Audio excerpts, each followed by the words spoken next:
ચાલો વિદ્યાર્થી મિત્રો, આજે આપણે નિબંધ જોઈશું. નિબંધ છે રાષ્ટ્રીય શિક્ષણ નીતિ 2020 ભારતનું ઉજ્જવળ અને કૌશલ્યયુક્ત ભવિષ્ય. પ્રસ્તાવના. ભારત જેવા વિશાળ અને યુવા વસ્તી ધરાવતા દેશ જ્યારે 21મી સદીના ઉંબરે ઊભો હોય ત્યારે તેની શિક્ષણ પ્રણાલી પણ આધુનિક અને સમય સાપેક્ષ હોવી અનિવાર્ય છે. શિક્ષણ એ ચારિત્ર્યનું ઘડતર કરે છે, માનસિક શક્તિ વધારે છે, બુદ્ધિનો વિકાસ કરે છે અને મનુષ્યને પોતાના પગ પર ઊભા રહેવા સક્ષમ બનાવે છે.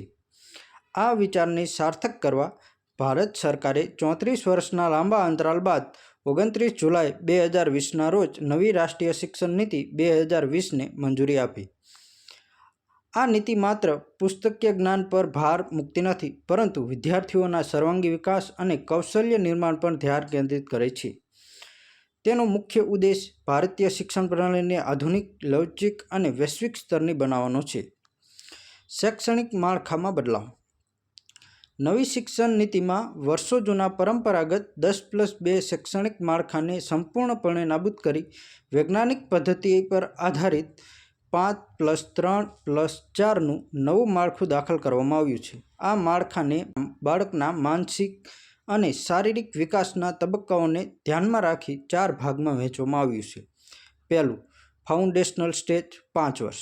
આ તબક્કામાં બાળકની ઉંમર 3 વર્ષથી 8 વર્ષ સુધીની હોય છે, જેમાં 3 વર્ષ આંગણવાડી અથવા બાલવાટિકામાં અને બાકીના 2 વર્ષમાં ધોરણ 1 અને 2નો સમાવેશ થાય છે. આ તબક્કામાં રમતગમત અને પ્રવૃત્તિ દ્વારા શિક્ષણ અપાય છે. બીજું, પ્રિપેસ્ટરી સ્ટેજ 3 વર્ષ.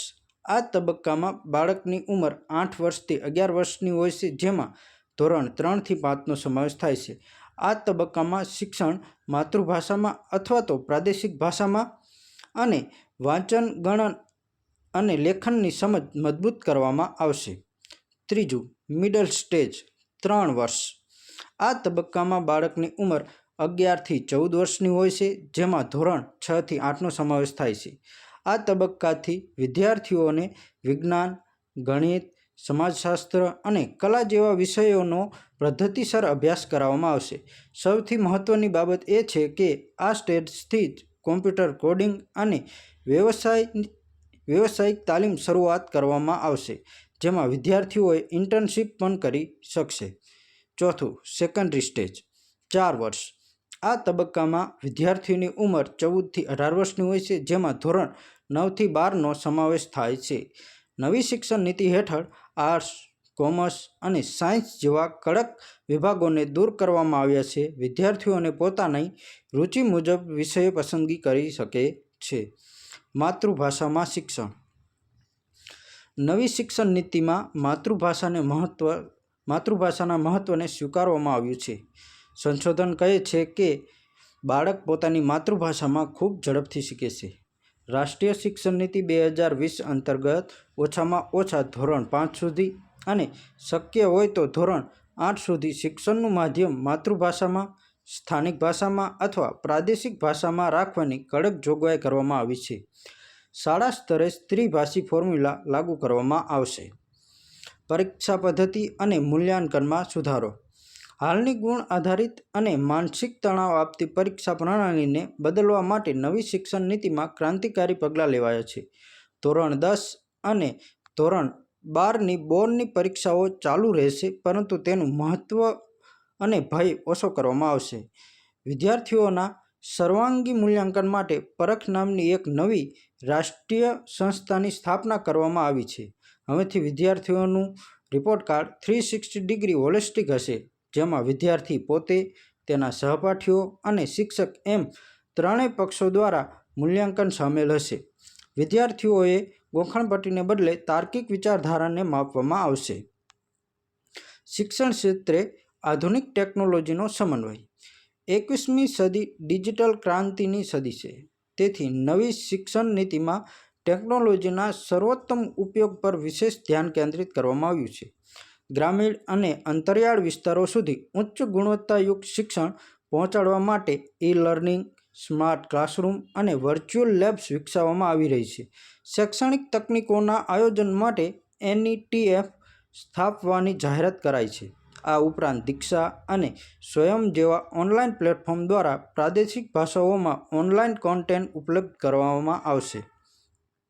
શિક્ષકોની ક્ષમતાઓ અને ઉચ્ચ સ્તરીય તાલીમ. શિક્ષણ વ્યવસ્થાની સફળતાનો મુખ્ય આધાર તેના શિક્ષકો પર રહેલો છે.